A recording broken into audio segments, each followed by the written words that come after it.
Hola, buenas tardes o buenas noches. Soy Víctor Romero, parte de la Asamblea de Profesores de Asignatura de la UASM en Lucha. Como sabrán, hace meses venimos dando una lucha primero por la defensa del proyecto educativo de la universidad y por el reconocimiento de los derechos laborales de todos los trabajadores dentro de la UASM. Debido a esta situación, las autoridades nos despidieron a todos de forma encubierta con un contrato que se llama contrato de prestación de servicios profesionales. El problema es que este contrato es violatorio de derechos humanos y violatorio de derechos laborales. Pero bueno, ante esta situación los maestros de la asamblea decidimos, además de nuestras acciones políticas y jurídicas que hemos estado llevando, dar una serie de pláticas, de conferencias, de clases de las materias que impartíamos cuando estábamos en la universidad. Les comento que yo por muchos años di clases en el PECER. Daba las materias de Derecho Constitucional, elementos básicos del derecho, teoría del Estado, y también lo di en el plantel. Con este propósito hemos decidido que los profesores seguiremos impartiendo clases ahora de manera virtual y también obligados por la pandemia. En este sentido, hoy quisiera dar una clase breve sobre derechos humanos. Pero específicamente hoy hablaremos un poco sobre teoría de los derechos humanos. Ahora, para ir entrando en materia, quisiera aclarar que no existe una sola teoría de derechos humanos. Existen varias teorías de los derechos humanos, de cómo surgen, cómo se constituyen, cómo se van construyendo. Normalmente en la mayoría de las facultades de Derecho nos quisieran presentar que está la teoría general de los derechos humanos, una teoría que es capaz de explicar en todos sus elementos los derechos humanos. Pero eso que lleva de fondo implica que solo hay un solo discurso que es el correcto y el legitimado. No significa que todas las teorías o discursos sean correctos.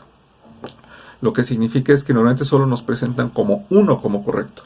No nos presentan la variedad de discursos, de teorías que hay y contrastarlos. Tampoco nos presentan un contraste entre esas teorías.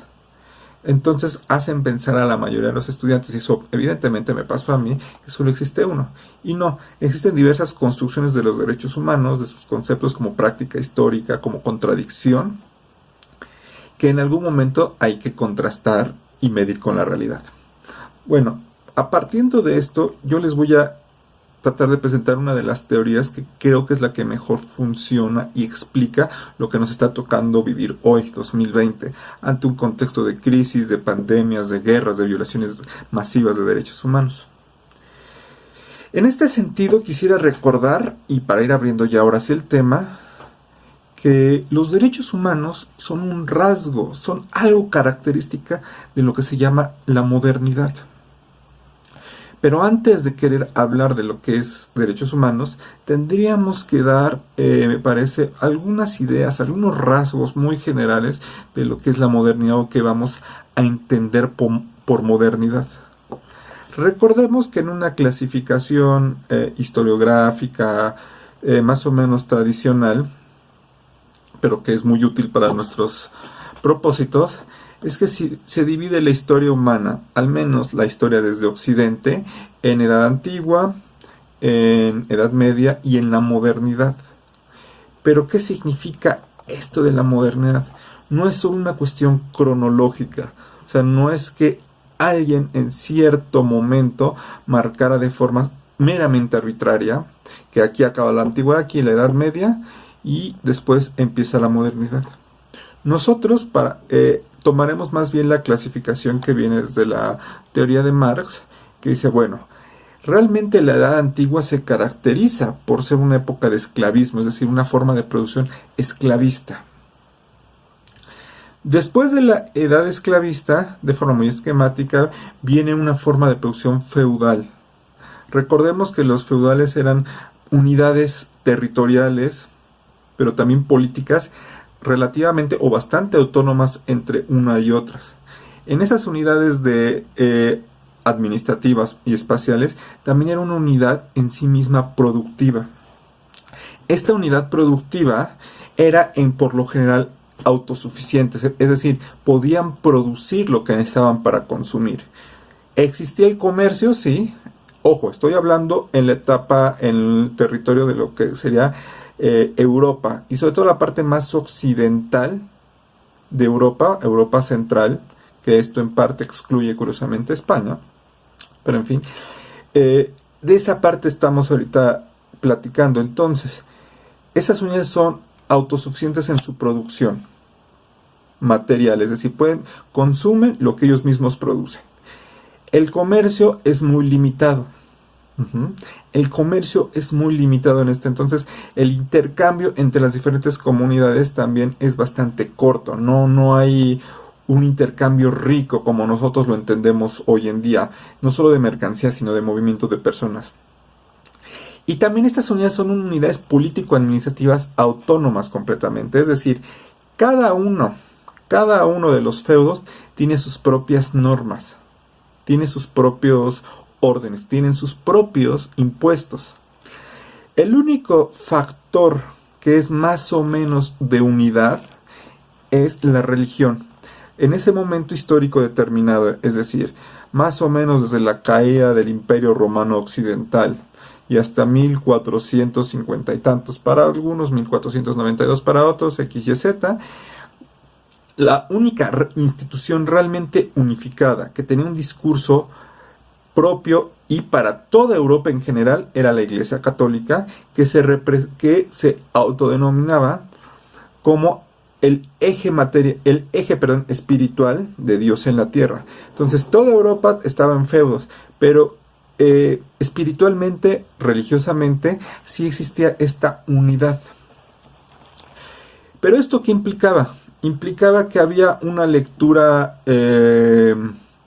digámosles, a veces muy literal de la Biblia, aunque claro, esa literalidad también es completamente abierta a la interpretación, pero donde el destino de cada uno de los seres humanos ya está determinado.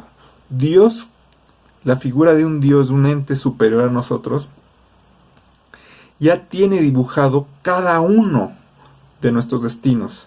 Entonces nosotros no podemos, o en ese momento los seres humanos no podían superar ni salirse de esa línea dibujada por este ente divino.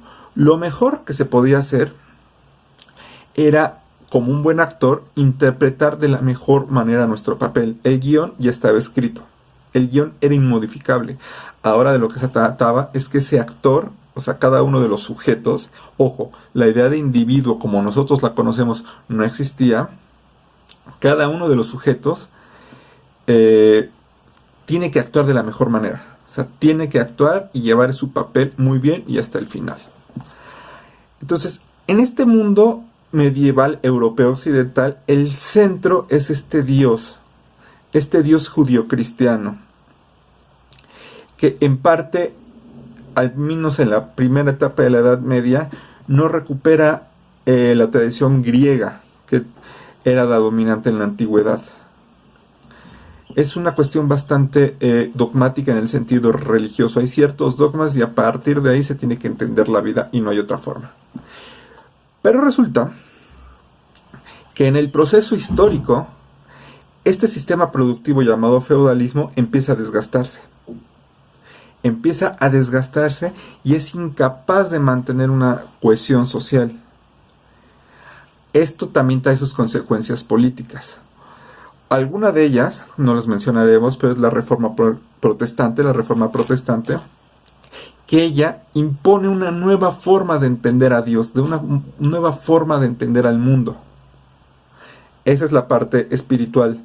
Pero en la parte socioeconómica, Europa, que se ve aislada del comercio con Medio Oriente y con el Lejano Oriente, porque recordemos que en esa época estaban las naciones islámicas, el Imperio Otomano, bloquean el trayecto de Europa con el Lejano Oriente. Entonces el intercambio de ideas para Europa se vuelve muy limitado. Y eso, insisto, el sistema productivo feudal empieza a desgastarse. La forma de producir de los feudos, de los pequeños terrenos, donde el siervo le debe todo a su señor y está atado permanentemente a su tierra. Ojo, aquí en esta época la noción de derecho, derechos con S, no existe. Los derechos como tal no existen, lo que existen son los privilegios, las gracias. Pero cuando digo gracia, la gracia del Papa, la gracia, o sea, el favor del Papa, el favor de los señores feudales, el favor de la aristocracia con sus siervos que vivan en sus tierras. En este sistema donde está por estamento, si uno nace herrero, se quedará herrero toda la vida. Es decir, si es hijo de herrero, será herrero. Si es hijo de campesino, será campesino. O sea, está completamente congelada en ese sentido la sociedad. No se puede ascender. Todo esto se desgasta con los años. Y este desgaste lleva a visiones distintas para entender el mundo. Entonces, como les iba diciendo, el desgaste lleva primero a Europa a replantearse una salida política e ideológica. Entonces mencionamos a la Reforma Protestante. Pero esa Reforma Protestante lo que viene a ser más o menos es entender una forma completamente distinta de entender a Dios. Pero le cuesta trabajo dar una nueva interpretación a la decisión política. Si antes, por tradición y por religión, se debía obediencia, y esa obediencia se respondía con tenía legitimidad, ahora eso es muy difícil de responder. Lo que lleva a grandes pensadores, pero también no solo a grandes pensadores, sino a toda una generación de políticos. Pensemos el ejemplo paradigmático en Maquiavelo. A decir, bueno, ¿cómo hacer que las mayorías sigan obedeciendo? ¿Cómo lo logramos? ¿Cómo los convencemos? Y es en esta etapa donde, entre muchas otras cosas, aclaro, es una cuestión muy panorámica lo que estamos hablando, es que se empiezan a reclamar derechos. Es decir, se empieza a reclamar que el sujeto tiene por el simple hecho de haber nacido humano, derechos. Esta primera tradición se le conoce como escuela justnaturalista. Los justnaturalistas argumentan, entre muchas otras cosas, primero que todos por ser hijos de Dios, es decir, todos por ser hijos del mismo Padre, tenemos exactamente los mismos derechos. O sea, no hay una diferenciación real. Luego, esta escuela justnaturalista de orden religioso también tiende a derivar en una etapa racionalista. Dicen estos nuevos racionalistas, no es precisamente solo que seamos hijos de Dios, sino somos hijos de Dios, pero Dios nos proporcionó el uso de la razón. Los seres humanos tenemos una capacidad innata de entender el mundo que nos rodea. Y esta capacidad innata de entender el mundo que nos rodea nos permite dominarlo, pero al mismo tiempo convierte a todos los seres humanos en iguales. Todos somos iguales porque todos tenemos la misma capacidad de entender este mundo. Entonces podemos entender tanto los beneficios, pero entender también todas las consecuencias de nuestros actos. Dios deja de ser, o un Dios deja de ser el centro del universo, y ese centro del universo pasa a ser ahora el humano. Pero este centro del universo no pasa a ser cualquier humano, o todos los humanos como unidades solo abstractas. Si antes en la Edad Media lo que prevalecían eran las comunidades y las corporaciones, ahora en esta nueva edad moderna lo que prevalece es el individuo. Es cuando se inventa el individuo. Y esto es bastante interesante porque en el sentido común actual, pareciera que el individuo, o sea, esta unidad diferenciada e independiente de todo el resto de sujetos y de estructuras sociales, es así y siempre ha sido así. Y esto es una gran falsedad. La idea de individuo es una idea que se inventa en la modernidad.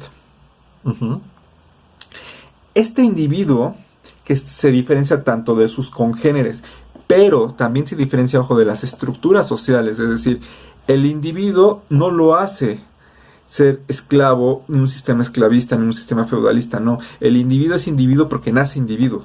Uh-huh. Esta es una lógica que es mucho más compleja, pero quedémonos con esta idea. Entonces, esta característica del individuo es algo fundamental de la modernidad.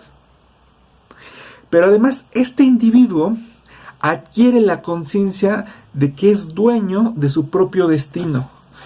Otra vez, la modernidad nos dice, o los grandes pensadores modernos nos dicen, eres dueño y puedes hacer lo que quieras.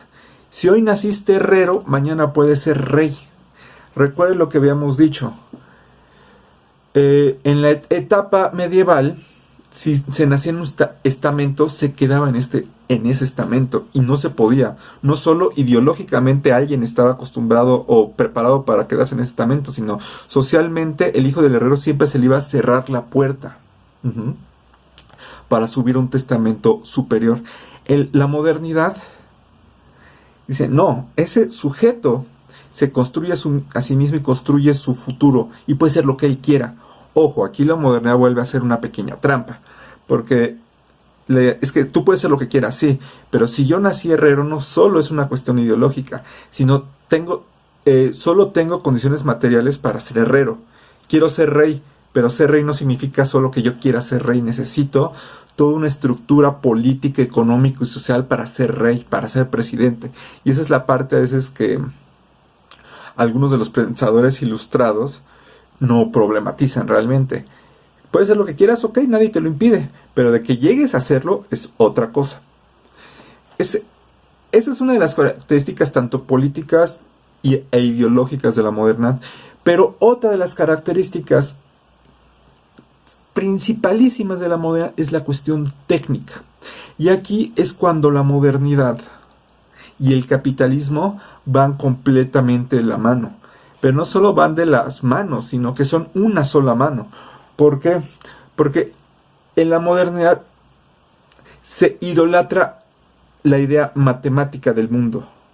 Cuando digo que se idolatra, significa que estos ilustrados del siglo XVII, XVI, pensemos en Bacon, pensemos en Descartes, ven que para conocer al mundo realmente, la única manera es por medio de las matemáticas, un conocimiento exacto y comprobable, completamente comprobable, que tiene su base en la parte más empírica.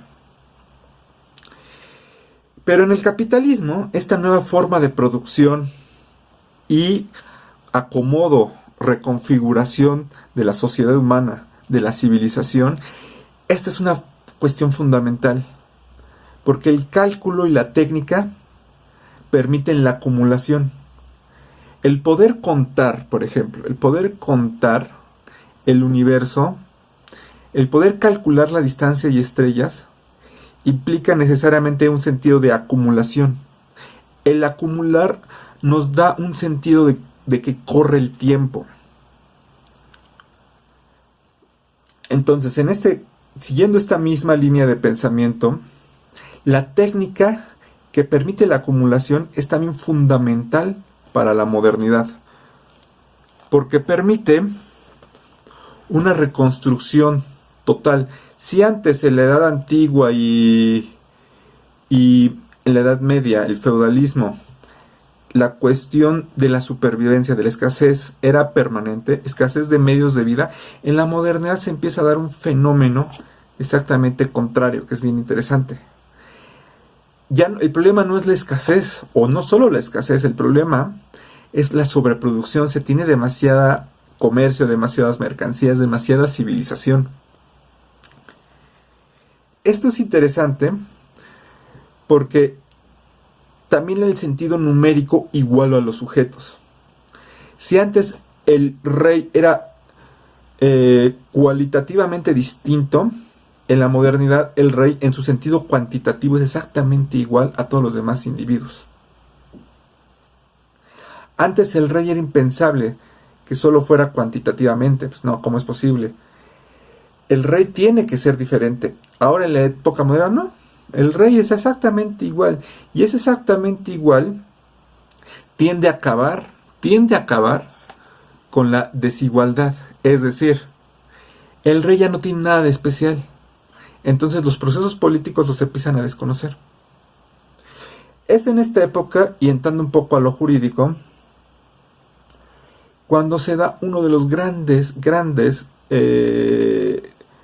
no es avance, pero de las características del derecho moderno, que es el derecho subjetivo. Antes de la modernidad, el derecho subjetivo, es decir, el derecho del sujeto, del individuo, entendida como facultad para exigir al Estado, no existía. En la Edad Media y la Edad Antigua no había ninguna obligación del Estado de otorgar algo propiamente al individuo. Lo que el Estado más bien, o más que el Estado, la organización política era constituirse como una especie de árbitro y conceder privilegios, pero no derechos, porque los derechos, una de sus características, que son universales. Ahora, son universales los derechos, pero en la Edad Media y la Antigua los derechos no son universales. Mencionado, si es en el esclavismo, los esclavos no tienen derechos, porque son considerados cosas. Entonces no es universal. En el feudalismo, los reyes tenían privilegios que los demás no tenían. Los siervos no podían acceder a puestos políticos. Entonces, tampoco eran universales. Pero en el discurso moderno, todos los individuos pueden acceder a todas las posiciones. Tanto ser presidente, ser rico, se puede acceder a todos ellos. Que puedan lograrlo es una cosa bien diferente. Pero en el discurso es universalista. Y es aquí donde aparece con enorme fuerza este derecho subjetivo. Ahora, este proceso, insisto, es un proceso no solo ideológico, es un proceso esencialmente político.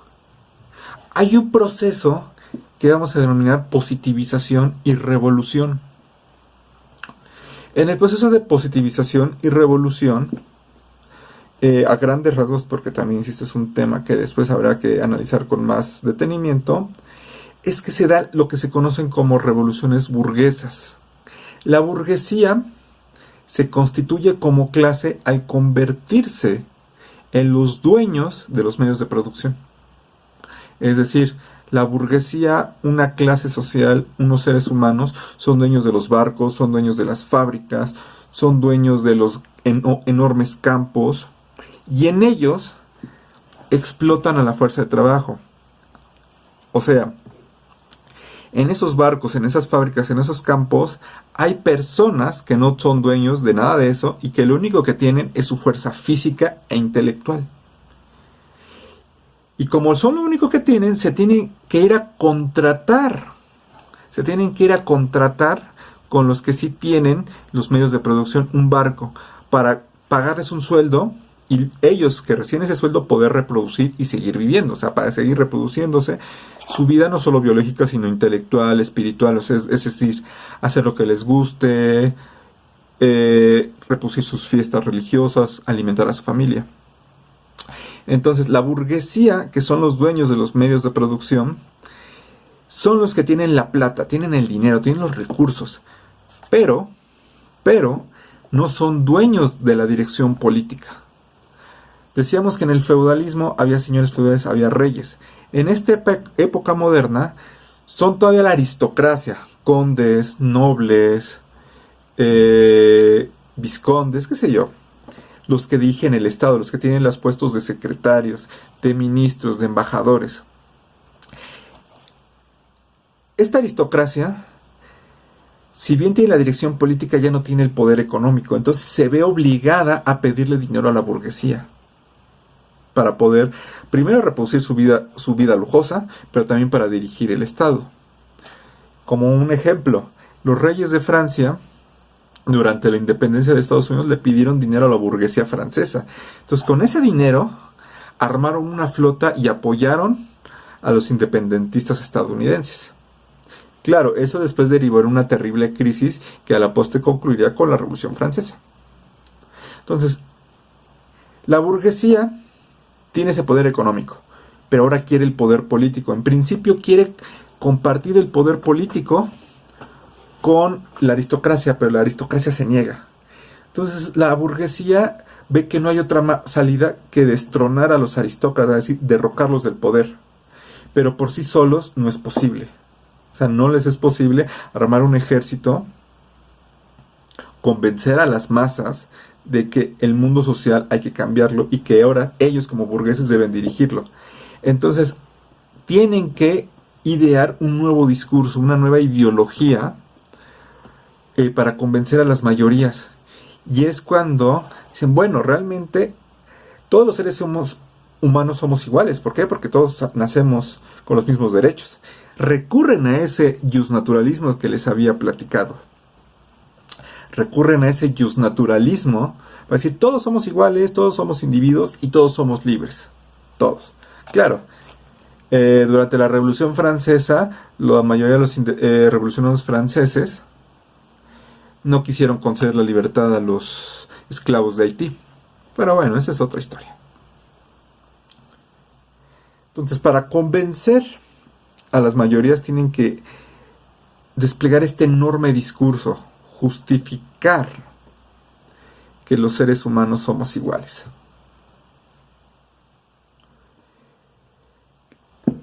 Se dirige la revolución en el escena muy representativa, pero claro, evidentemente la revolución no se agota ahí en la toma de la Bastilla, y es cuando la modernidad da otra de sus características. No solo los individuos son conscientes de que pueden construir su propio destino, sino que las masas, las comunidades en su conjunto, caen en cuenta que ellos también pueden construir su destino, que ellos pueden dirigir a la sociedad.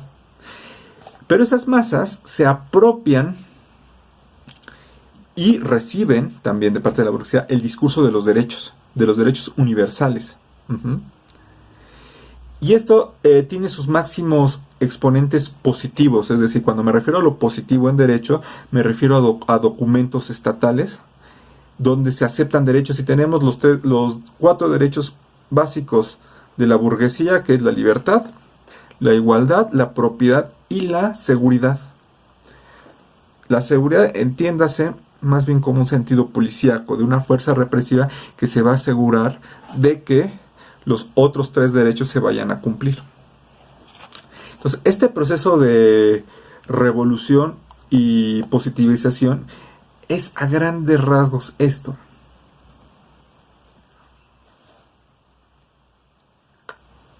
Ya dijimos que una de las primeras teorías revolucionarias en su momento fue los derechos naturales. Pero después estos derechos naturales tienden a cambiar a derechos subjetivos. Más que a cambiar, a entrar a su siguiente fase, como derecho subjetivo. Ya lo comentamos también. Este derecho subjetivo es el del individuo. Pero para que exista el derecho subjetivo, forzosamente tiene que existir el derecho objetivo. El derecho objetivo no es otra cosa que las normas, las leyes, los códigos.